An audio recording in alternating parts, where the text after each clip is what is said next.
Hi everyone, my name is Tyler and I'm here to help you get into your new 40k army. 40k as a hobby can be very expensive to get into, but my goal with this series is to help you get a full army going without having to break the bank. Before we dive into the list, let's talk about some basic rules that we're going to be using for the list building process here. Our first goal is going to be to keep it affordable and utilize box deals. For everything that we're going to be looking at today, we're going to be looking at it from an MSRP value from Games Workshop themselves. Now, I don't recommend buying everything MSRP from Games Workshop. Often, local hobby stores, eBay, Amazon, things of that nature will have much better deals for the kits that I'm about to show you. Our second goal is that we're going to be making the list in steps, starting at 500 points and working our way up to 1,000 points, 1,500 points, and 2,000 points. Our third rule is we're going to be avoiding Forge World and Finecast. Many Forge World models are often very pricey for the points that they provide you on the table, and the resin used can be hard to work with, especially for beginners. As far as Finecast goes, I just don't think that they're quite as high quality as the plastic models that you can get otherwise. Our fourth goal is to aim to make lists with decent competitive viability. We're going to be trying to make lists that can do well at casual tournaments, in your games with friends, or maybe even get you some wins at major tournaments. Our fifth and final rule is the most important one. Just because I don't mention a model in my list, it doesn't mean that it isn't good. The most important thing that you can do is collect models that you think are cool. There's an entire side of the hobby that has nothing to do with playing, and if you don't like the models you're painting and building, you're not going to get the most out of this hobby. Today, we will be covering the Adeptus Mechanicus. The AdMech are hardcore technophiles who have swapped out their weak, fleshy... Excuse me. The AdMech are technophiles in space who have... Sorry, one second.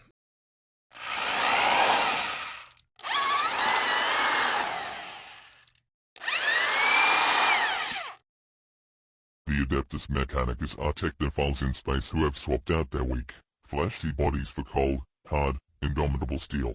They are a faction of engineers, combatants, and robot ostrich riders. The Adeptus Mechanicus worship the greatest entity known to the 40k universe, the Omnissiah. The reasons that your body desires to join the Adeptus Mechanicus are as follows. The Adeptus Mechanicus are objectively the coolest looking faction in Warhammer 40k. If you disagree, it is okay to be wrong, and you will be converted to servitor soon. The flesh is weak. The machine is strong. As such, no army is as durable as the Adeptus Mechanicus. The Adeptus Mechanicus are the only army in the game consistently able to reach over $1 per point on the tabletop. The Adeptus Mechanicus are the best cheating faction in the game. They are also the best melee faction in the game. The Adeptus Mechanicus have the most original design of any faction in Warhammer 40k. Oh. That is the wrong file. The Adeptus Mechanicus have the most original designs of any faction in Warhammer 40k. Detailed painting of Adeptus Mechanicus models is easy. Simply apply a base coat of your choosing and then dip the model into the nearest container of holy null oil. The Adeptus Mechanicus have a full codex released with great internal balance and a truly inspired subset of rules. Reasons to not collect the Adeptus Mechanicus are null. The only downfall to the Adeptus Mechanicus is that the models are a little expensive on the tabletop. If the army went down in points across the board, then collecting Adeptus Mechanicus would feel even better. The Adeptus Mechanicus army rule is Doctrina Imperatives. Each battle around you may select an imperative. Each imperative provides a bonus to your army. The Protector provides assistance to your entrenched locations, protecting your bodies and enhancing your accuracy. The Conqueror enables your sensors to have improved functionality on the attack and overcharge your weapons to increase their lethality. The detachment tool we will be taking is Radzone Core. At the start of the battle we will decimate our opponent with mortal wounds, softening their fleshy bodies for the coming onslaught. Our superior metal bodies shall keep us protected during the bombardment as over the course of our battle. The nuclear fallout will continue to ravage our opponent's bodies. When we begin our collection of Adeptus Mechanicus models, we need to ensure a powerful leader to keep our soldiers in check. We will be filling that role with the Skitari Marshal. We will then fill in the ranks with 2 boxes of Cerberus Raiders who are very good boys, and then adding additional fire support in the form of 6 boxes of Iron Striders. Iron Striders are a very flexible unit that can be built any number of ways, making multiple purchases of them not only a smart idea, but ideal. Our list is going to be composed of the Skitahi Marshal being equipped with the enhancement Radial Suffusion. Our opponent's fleshy bodies are weak to the radiation bombardments we shall be inflicting. The Marshal shall call in repeat bombings from the safety of our home objective. The Cerberus Hounds will be moving around for flanking maneuvers, as the 6 Iron Striders in our possession will be able to maneuver easily as individual units and remove any threats our inferior opponents present to us. Making the necessary upgrades to our list to be able to compete at 1000 points is child's play. We will be adding in 4 additional boxes of good boys as we bring another 6 Iron Striders into our ranks. The enemies of the Mechanicus shall tremble in our wake at the sheer number of walkers we will be overwhelming them with. The list continues to be simple. The Skitahi Marshal will be losing his Radial Suffusion as we need to ensure we have the resources elsewhere in our army to keep our machines operating at peak efficiency.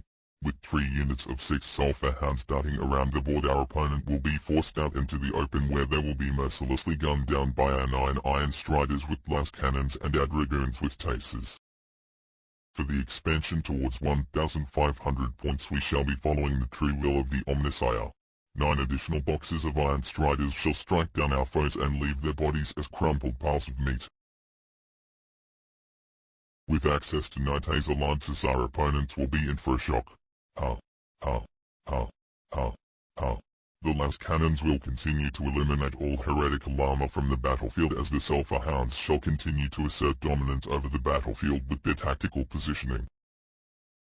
When we enter 2000 points we are going to encounter a small problem. As talented as marshals are thanks to their mechanical bodies, we may begin to overload their senses with more units under their directive. We will be collecting 2 more marshals to ease the burden on his central processing unit. These marshals will be leading from the front, so we will be placing them into 2 Scorpius Duna Riders. The physical models have the benefit of fitting inside the Duna Rider as unimportant troops are not encroaching on the glorious legroom. Finally, we will be collecting 6 more Iron Striders so that we may use their sniper rifles to pick off enemy leaders, causing disarray among the enemy's ranks. The list is now complete. With 3 copies of max-size squads across the board, it is very difficult to incorrectly place any other units into your list. While there are other variations of army formation that you may choose to use with your Adeptus Mechanicus, understand that this is what peak performance looks like and all other builds are inferior. When we look at the tier list, it is clear that our choices are binary. An army is either following the will of the Omnissiah or it is heretical and must be destroyed.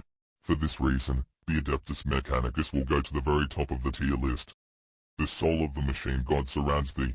The power of the machine god invests thee. The hate of the machine god drives thee. The machine god endows thee with life.